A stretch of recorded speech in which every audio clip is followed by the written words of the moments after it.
Bienvenue sur 7 minutes chrono, les capsules pour vous aérer et pour vous former. Le thème de cette capsule est améliorer sa communication grâce à la méthode Arc-en-Ciel Disc. Certifiée à cette méthode depuis 2018, je l'utilise dans la majorité de mes coachings et dans de nombreuses formations. Alors pourquoi cette méthode? Parce qu'elle permet de mieux se connaître, de mieux connaître les autres et une plus grande efficacité et flexibilité. Tout ça pour améliorer votre communication interpersonnelle et pour accompagner votre développement professionnel et personnel. Comment?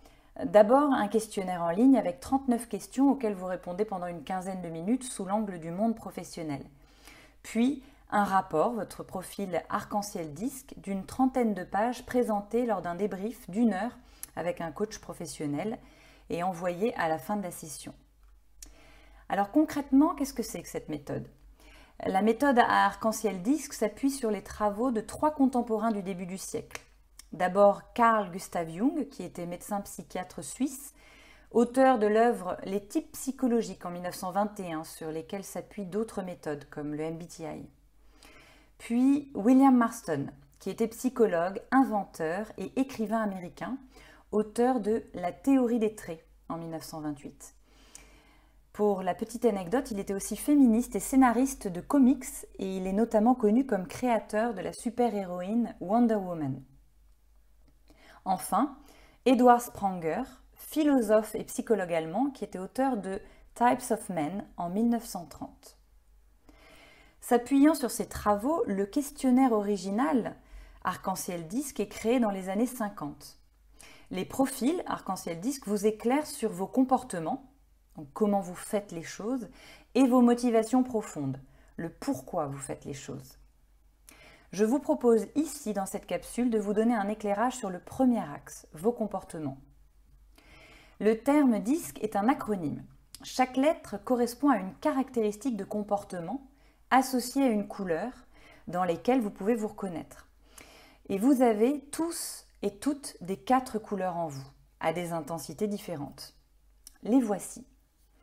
Le D pour dominance, représenté par la couleur rouge, indique votre rapport au risque et au challenge. Est-ce que vous êtes plutôt de ceux qui relèvent les défis ou de ceux qui évitent les conflits?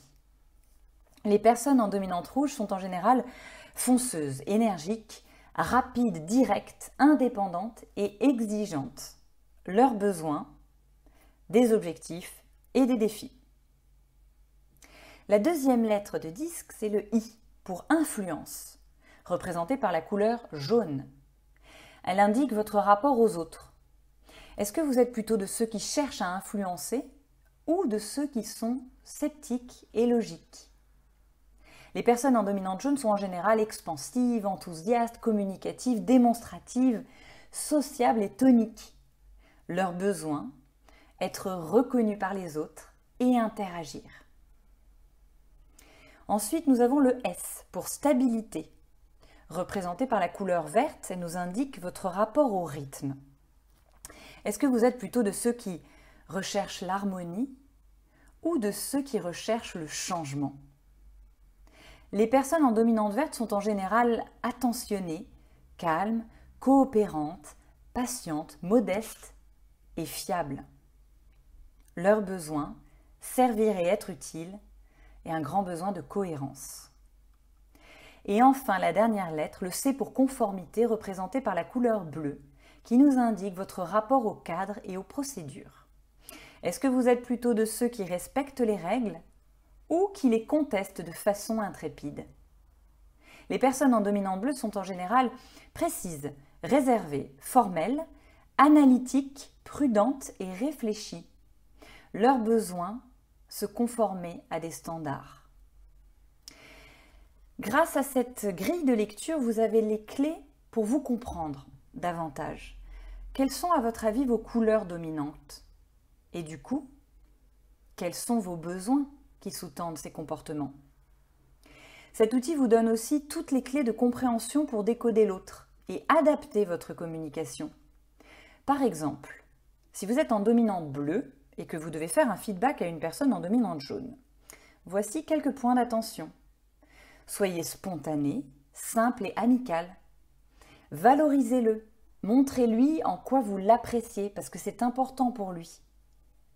Laissez-le s'exprimer, puis recentrer. Et inversement, si vous êtes une personne en dominante jaune et que vous devez faire un feedback à une personne en dominante bleue, voici quelques points d'attention. Fournissez des informations abondantes, factuelles et chiffrées. Favorisez leur préparation. Privilégiez une approche rationnelle et formalisée. Cette méthode arc-en-ciel disque est aussi un formidable outil de tolérance dans les difficultés relationnelles. Plutôt que de voir l'autre comme quelqu'un de différent de moi, donc agaçant, considérez que l'autre a aussi toutes les qualités que vous n'avez pas. Et vous avez donc tout intérêt à travailler avec lui. Par exemple, avec qui est-ce problématique de communiquer et travailler pour vous dans votre entourage? Et posez-vous la question de quelle dominante est cette personne, à votre avis? Tout l'enjeu d'une communication réussie est de comprendre qui est en face de vous, dans quelle dominante de couleur il est, dans quel type de comportement et du coup de quoi il a le plus besoin. De challenge? De plaisir à travers ses relations? D'harmonie? De cadre? Une fois identifié, adaptez votre communication verbale, non verbale et paraverbale. Par exemple, si vous êtes en dominante rouge et que vous avez une difficulté de communication avec une personne en dominante verte, voici quelques pistes pour trouver une voie de meilleure interaction. Montrez-vous altruiste et à l'écoute. Ayez une approche posée et réfléchie. Et respectez son rythme. Soyez patient et mettez-le en confiance. A l'inverse, si vous êtes en dominante verte et que vous avez une difficulté de communication avec une personne en dominante rouge, voici quelques pistes pour trouver une voie de meilleure interaction. Allez à l'essentiel et soyez droit au but. Proposez des défis et des alternatives. Et mettez en valeur le résultat, la performance. Cette méthode fonctionne aussi bien en communication en one-to-one que one-to-many. Par exemple, pour une prise de parole en public. Si vous ne connaissez pas précisément qui sera dans l'audience, assurez-vous de satisfaire le besoin de ces 4 profils en répondant à ces 4 questions. Le quoi? Quel est l'objectif de votre prise de parole pour pouvoir satisfaire les personnes en dominante rouge? Avec qui? Deuxième question. Quelle émotion je suscite dans ma prise de parole pour pouvoir satisfaire les personnes en dominante jaune? Le pourquoi? En quoi ce que je partage a du sens pour moi, pour pouvoir satisfaire les personnes en dominante verte. Et enfin, le comment, les faits, le concret, pour satisfaire les personnes en dominante bleue. En synthèse, rentrez votre discours quadrichrome. Cette méthode est très opérationnelle car le langage des couleurs est universel et observable. C'est une grille de lecture qui vous invite à être flexible et traiter votre interlocuteur comme il a besoin d'être traité et non comme vous aimeriez qu'il vous traite. Par ailleurs, gardez en tête que l'être humain est hautement plus complexe qu'une simple méthode. Cette capsule 7 minutes chrono vous a été présentée par Marine Galland.